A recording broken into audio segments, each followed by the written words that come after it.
Online ప్రభు. ఇప్పుడు ఆన్లైన్లోనే offering అయిపోతుంది, ఆన్లైన్ దీక్షలు కూడా ఆన్లైన్ అట. అన్నీ ఆన్లైన్ అయిపోతుందంటే ప్రత్యక్షంగా భక్తులందరూ కలిసి ఒక ఉత్సవం చేసినారు అనుకోండి, ఒకరు వండుతారు, ఒకరు చదువుతారు, ఒకరు వడ్డిస్తారు, ఒకరు నాట్యం చేస్తారు, ఆ ఉత్సాహం వేరే అనమాట. అన్ని ఆన్లైన్లోనే ఉత్సవాలు జరిగినాయి అనుకోండి, మన ఉత్సాహం అంతా ఆన్లైన్లోనే ఉంటుంది, ప్రాక్టికల్గా ఉండదు అట్లా. సో అందుకనే ఈ ఆన్లైన్ వల్లనే చాలా పెరిగింది సాంగత్యం. అంటే అంతకుముందు ఏంటంటే సండే వచ్చారు దోస్తులు మందిరాలకు, ఇప్పుడు రోజు లెక్చర్ వింటున్నారు. కాబట్టి ఆ విధంగా ఆన్లైన్ కూడా మంచిదే, తప్పేం లేదు. మేము ఆన్లైన్ వాడం కూర్మగ్రామంలో, మా సాంగత్యం లేదు, అందరం అక్కడికి వచ్చి సాంగత్యం తీసుకోవాలి.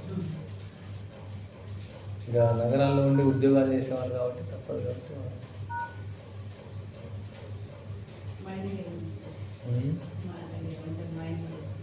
దారిలో ప్రభు, మీటికి రాదు. దారిలో కొత్త కొత్త వాళ్ళ పక్కనే బస్ స్టాండ్. మీరేం చెప్తారు? మీరు మిమ్మల్ని చూడాలని ఆశ అంతే. 8 సంవత్సరాలు అవుతుంది, మీరు వచ్చి 10 సంవత్సరాలు అవుతారు మళ్ళీ ఇక్కడికి. అప్పుడు ఎప్పుడో వచ్చారు, అప్పుడు ఇల్లే లేదు అసలు కదా. ఏదో జగన్నాథుడు బ్రహ్మేశ్వర స్వామి మీకు ఇది రికార్డ్ అవుతుందా? అలానే ఉంది, అలానే. అయితే బ్రహ్మేశ్వరుడు ఎవరు వచ్చినా ఆశ్రయాన్ని కల్పించారని గోల్తోటి దీన్ని నిర్మించడం జరిగింది. మా పిల్లవాడు ఇక్కడ ఉండడు, వాళ్ళు అందరూ ఉంటారు, నేను ఒక్కనే ఉంటాను కింద గ్రౌండ్ ఫ్లోర్. అయితే భక్తులు ఏదన్నా ప్రశాంతత కొరకు ఇట్లా వస్తే మాటలు కానీ, అంటే నేను ప్రచారం చేయలేకపోవచ్చు, నాకు అంత జ్ఞానం లేదు, కానీ ఎవరన్నా బ్రహ్మచారి ఇక్కడ చేరదీరాలనుకుంటే మీరు పంపించండి. ఇక్కడ 2nd ఫ్లోర్లో ఉంటాం, గోదావరి సాంగత్యం తీసుకొని జపం చేసుకుంటాం, దేవుడి దాన్ని పెడతాడు, ప్రసాదం మాత దాన్ని పెడుతుంది, సాధన చేసుకోవచ్చు. టెంపుల్ ఉంది, గోదావరి ఉంది, స్నానం చేసుకోవచ్చు. 2nd ఫ్లోర్ వాళ్ళే బ్రహ్మచారి, జపం చేసుకోవడం సాధన చేసుకోవడం బాగుంటుంది. ఇది కూడా కూరగూరం అలాగే గోదావరి ఒడిపడి ఉన్నది, దీనికి ఏం కనెక్టివిటీ ఏం లేదు, గోదావరి కనెక్టివిటీ ప్రశాంతతకి. ఆ రోజు నేను అదే అన్నా కదా ప్రభు, 20 అప్పుడు అట్లే చెప్పారు, అప్పుడు అట్లే చెప్పిన బ్రహ్మచారులకి వస్తే చేయాలని అన్నారు. ఇప్పుడు అయిపోయింది, ఫుల్ఫిల్ అయింది. భగవంతుడు మళ్ళీ మిమ్మల్ని తీసుకొచ్చారు, మీరు చూస్తే దీనికి ఒక రూపురేఖలు ఏర్పడుతుంది. ప్రయత్నిద్దాం, ఎవరన్నా అలాంటి ఎవరన్నా మనశ్శాంతికి వస్తారంటే ఇక్కడ ఉంది, జపం చేసుకోమనండి ఆ ప్రశాంతత. అప్పుడప్పుడు ఊళ్ళోకి వెళ్ళేసి ప్రచారం చేసుకోవచ్చు. ఇప్పుడు మేము చేస్తే ఊకే పాడిందే పాట రాయితుంది, 20 ఏళ్ళ బట్టి ఇదే బాగోతాం, మమ్మల్ని చూసి వాళ్ళకి బోరు పెట్టింది.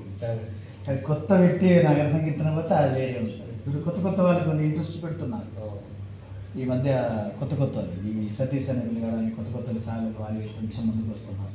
ప్రాథమిక స్థాయి అయినా కొంచెం కొత్త భక్తులను చూస్తే వాళ్ళు ఇంకా కొంచెం మెరుగుతారు.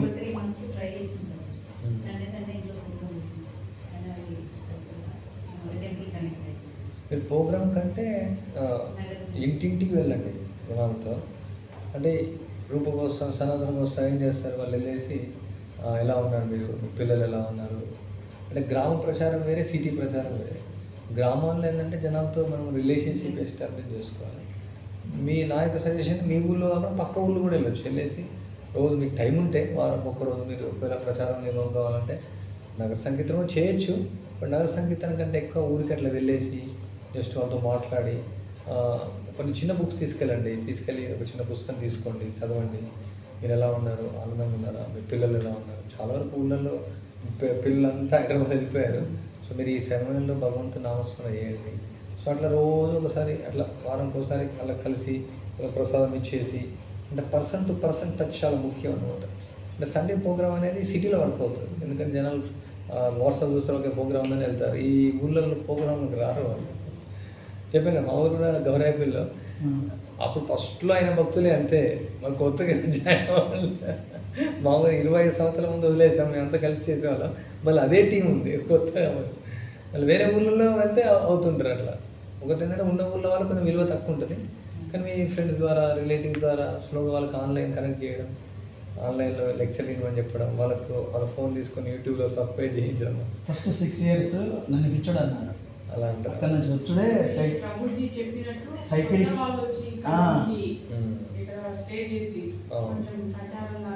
పిచ్చోడు అన్నారు, పెట్టారు. సైకిల్కు 2-4 కేజీల రవ కేసరి చేసి స్వీటు సైకిల్ పెట్టుకొని ఆ తలాలు కొట్టుకుంటూ ఈ ఊర్లో వాళ్ళు తాగారా, తాగి కొట్టారు, ఎట్లా పట్టుకునే కొడతారు. భగవంతుని గురించి చెప్పినాం. వాడు లేదు అబద్ధం ఆడారు. అబద్ధం ఆడితే అన్న కదా, అబద్ధం ఆడకూడదు శాస్త్ర ప్రకారం.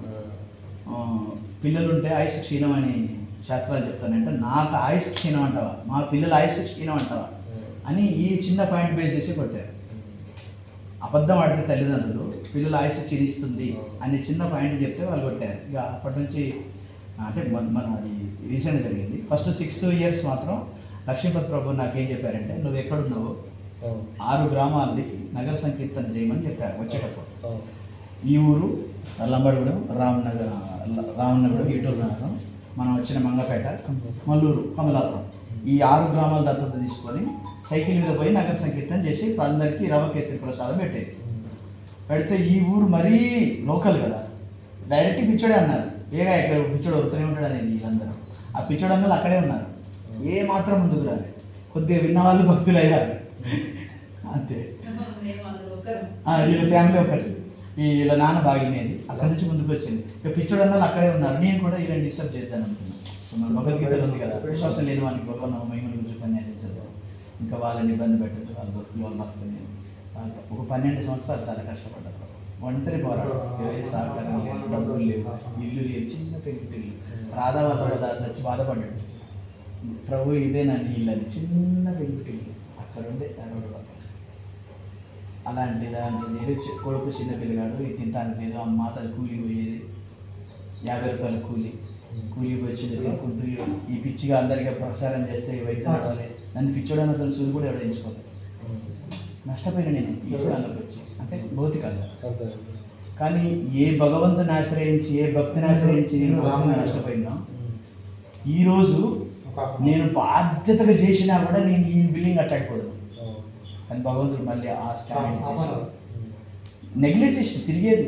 రాత్రి కళలో మధుగోపాల ప్రభు కనపడితే తిరిగేది తిరుపతి, అంతే. తెల్లాతర తిరుపతినే ఉండేది. రాత్రి కళలో మధుగోపాల ప్రభు ఇట్లా అన్నట్టు కనపడితే తెల్లాతని మధుగోపాల ప్రభు దగ్గర ఉండేది.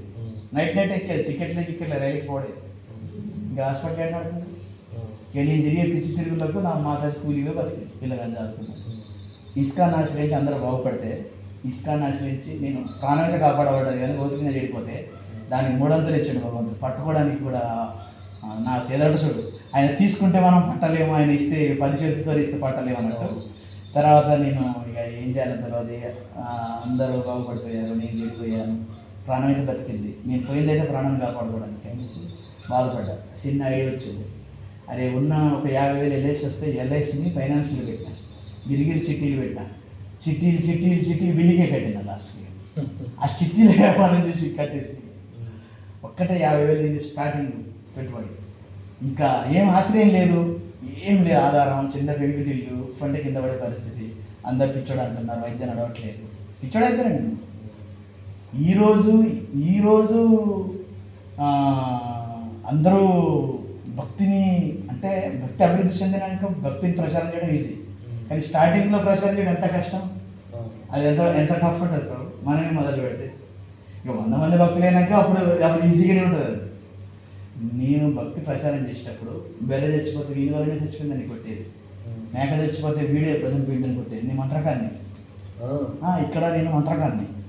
వీళ్ళందరూ తీసుకుని పోయిన ఖర్చు పెట్టి 3,000 రూపాయలు ఖర్చు పెట్టి తీసుకుపోయి ఇస్కాన్లకు పోయి పెట్టి వీళ్ళందరూ మంత్రాలే చెప్తాను చూడండి చెప్పి చూపిస్తే వీళ్ళందరికీ ఈ ఊరోళ్ళు. లంబగూడెం పోతే బెర్రె వాళ్ళు బెర్రె చచ్చిపోతే నేను తెచ్చింది, వాళ్ళు బెర్రె నేను మంత్రాలు చేసి చంపేసిన. ఏ మంత్రం అంటే హరే కృష్ణ మంత్రం చెప్తే దగ్గర చచ్చిపోయింది. నేను చేసేది హరే కృష్ణ మంత్రం. వాడి మేక తెచ్చినా నేనే, అది బెర్రె తెచ్చినా నేనే, వాడి ఇంట్లో జ్వరం వచ్చినా నేనే. ఏంటంటే నేను జపం చెప్తాను మంత్రం. ఊళ్ళల్లో మామూలే. మా ఊళ్ళో కూడా ఇప్పుడు ఫస్ట్ హరే కృష్ణ మంత్రం జపం చేస్తాడు, వీళ్ళు హరే రామ తీసేసి హరే కృష్ణ పెట్టారు. అందుకే వర్షాలు పడతలేని పెద్ద గొడవ పెట్టారు, ఆపేశారు ఊళ్ళో. ఇది ఏంటి మీరు హరే రామ అయితే మామూలు, అంటే ఇంత ఘోరం ఉండదు, బట్ ఇట్లాంటివి ఉంటాయి ఊళ్ళలో. ఇక్కడ బాగా ఫేస్ చేసి నేను ఫేస్ చేసి కానీ స్ట్రాంగ్గా ఉన్నారు మీరు. ఎంత విషయాన్ని ముందుకు వెళ్ళారు. దెబ్బలు పడ్డా, 2 సార్లు కొట్టిళ్ళు, ప్రచారం ఇబ్బంది పడ్డా, అనేక రకాల అవమానాలు, ఇంకా ఒక చెప్పలేని అవమానాలు. అరే వీళ్ళు హరే రామ హరే కృష్ణుల సంవత్సరాలు చేరాట, ఇట్లా ఈ రకమైన అవమానం. ఇప్పుడు గృహస్థ ధర్మం గృహస్థగా ఉంటుంది, బ్రహ్మచారి ధర్మం బ్రహ్మచారి ఉంటుంది మన ఇస్కాన్.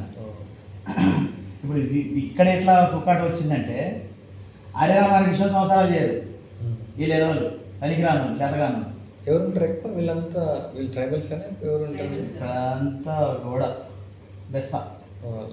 ఫిషర్మెన్స్ అన్ని హవానాలు తట్టుకొని ఇప్పటి వరకు వచ్చిన. ఇప్పుడు నేను రీసెంట్గా ఒక 5 సంవత్సరాల క్రితం నుంచి నిర్ణయం తీసుకుందంటే ప్రజలలో ఉండి ప్రజలకు వ్యతిరేకంగా మనం బతకద్దు, అనుకూలంగా బతకదని నా బతికి నేను చేసుకుంటే అంత కామన్ పీపుల్ లాగా ఉంటాను.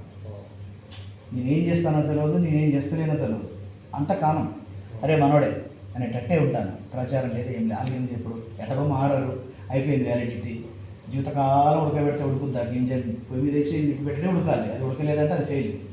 అట్లా అలాంటి పక్కన పెట్టి ఇప్పుడు కొత్త వాళ్ళని ఎంకరేజ్ చేస్తుంది. ఈ మాతాజీలు కొత్తగా వచ్చింది ఫ్రెష్ సూపర్ ప్రచారం చేసుకుంటాను.